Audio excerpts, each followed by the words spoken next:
الحمد للہ وحدہ والصلاة والسلام علی من لا نبی بعدہ اما بعد فاعوذ باللہ من الشیطان الرجیم بسم اللہ الرحمن الرحیم قل هل يستوي الذین یعلمون والذین لا یعلمون صدق اللہ العظیم۔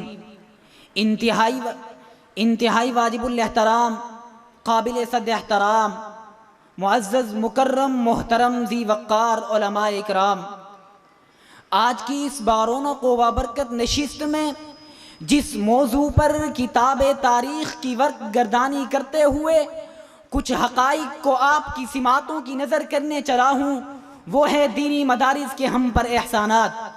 سامعین محترم، خالق کائنات کا پسندیدہ ترین دین دین اسلام ہے، جو رب کائنات نے رسول اللہ صلی اللہ علیہ وسلم پر نازل فرمایا۔ یہ پیغام حیات اور آئین زندگی ہے جو مسلمانوں کو جینے کے سلیقے اور کامیابی کے طریقے بتا کر جنت الہی کا حقدار بناتا ہے۔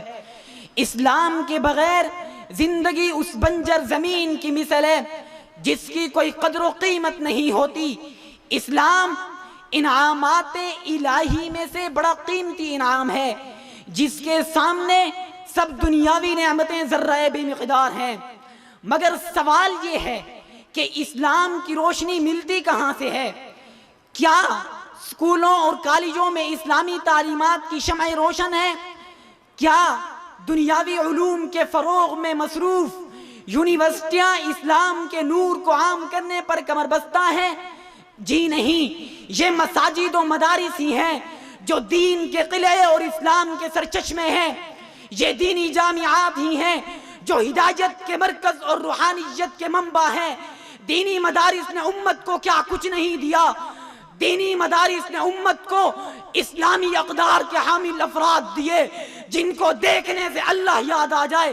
دینی مدارس نے رجال اللہ تلہیہم تجارت ولا بیع عن ذکر اللہ کے سانچے میں ڈھلے ہوئے دیندار اور وفا شعار تاجر دیے۔ دینی مدارس نے انما یخشی اللہ من عبادہ العلماء کے مجسمے حقیقی ربانی علماء دیے۔ دینی مدارس نے ادعو الی سبیل ربک بالحکمت والموعظۃ الحسنہ کے رنگ میں رنگے ہوئے مبلغ اور داعی دیے۔ دینی مدارس نے وجاہدوا فی اللہ حق جہادہ کے حکم ربانی کو اپنی زندگی کا چراغ گل کر کے زندہ کرنے والے مجاہدین دیے۔ جامعۃ الشریعہ خیر پور کی سرزمین پر بیٹھنے والے غیور مسلمانوں، آج مغرب کے اعلی کار کہہ رہے ہیں دینی مدارس ہم کو دیتے کیا ہیں؟ مادیت پرست ڈھنڈورا پیٹ رہے ہیں کہ دینی مدارس ہم پر کون سے احسانات کیے ہوئے ہیں۔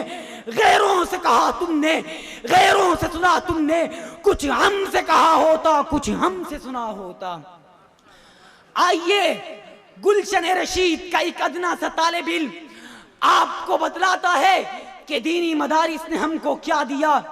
جی ہاں، اولاد کو والدین کا احترام کرنا سکھایا تو مدارس نے بڑوں کی تعظیم اور چھوٹوں سے شفقت کرنا سکھایا تو مدارس نے فَأَمَّا الْيَتِيمَ فَلَا تَقْهَرْ کا پیغام الہی سنا کر یتیموں سے ہمدردی کرنا سکھایا تو مدارس نے المؤمن للمؤمن کالبنیان کی تعلیم دے کر آپس میں محبت و مودت سے رہنا سکھایا تو مدارس نے والفتنۃ اشد من القتل کا درس دے کر معاشرے کو بدامنی سے بچنا سکھایا تو مدارس نے ولا تقربوا الفواحش ما ظہر منها وما بطن کے پیرائے میں بے حیائی کو معاشرے سے بگایا تو مدارس نے چاہیے تاریخ کے صفحات پلٹ کر دیکھیے، تاریخ تمہیں پکار پکار کر دینی مدارس کے احسانات گنوائے گی۔ تاریخ تمہیں بتائے گی کہ اسلام کی بنیادیں کھوکھلی کرنے کے لیے جب بھی باطل کمر بستہ ہو کر نکلا تو اہل مدارسی سربکف ہو کر میدان میں کودے۔ خلق قرآن کا فتنہ اٹھا تو امام احمد بن حنبل رحمہ اللہ سیسا پلائی ہوئی دیوار بن گئے۔ فتنہ تاتار اٹھا تو امام ابن تیمیہ رحمہ اللہ مرد مجاہد بن کر نکل کھڑے ہوئے. فتنہ قادیانیت اور فتنہ رافضیت نے قصر اسلام کو منہدم کرنے کی کوشش کی تو مولانا عطا اللہ شفا شاہ بخاری رحمہ اللہ اور علامہ حق نواز جنگوی شہید رحمت اللہ تعالی علیہ اور دیگر اہل مدارس سر بکف ہو کر میدان میں کودے. انکار حدیث کا فتنہ اٹھا تو ان مدارس والوں ہی نے اس کا قلع قمع کیا اور بباغے دول کہا. ہاتھ کٹتے رہے مشعلے تابندہ رہی, ہاتھ کٹتے رہے مشعلے تابندہ رہی. جو رسم ہم سے چلی باعث تقلید بنی. وقت کے فرعونوں کو خبر ہو کہ نہ ہو جو کرن قتل ہوئی شعلہ خورشید بنی. ارباب علم و دانش, مساجد و مدارس اسلام کی پناہ گاہیں ہیں. ان کے استحکام اور بقا میں اہل اسلام کا عروج و ارتقاء ہے. اسی لیے ہر مسلمان پر لازم ہے کہ وہ اپنے دین کی حفاظت کے لیے ان دینی مدارس کی حفاظت کرے تاکہ امت مسلمہ کے فرزندوں کو روح کی غذا اور آخرت کی کامیابی کا سامان ملتا رہے.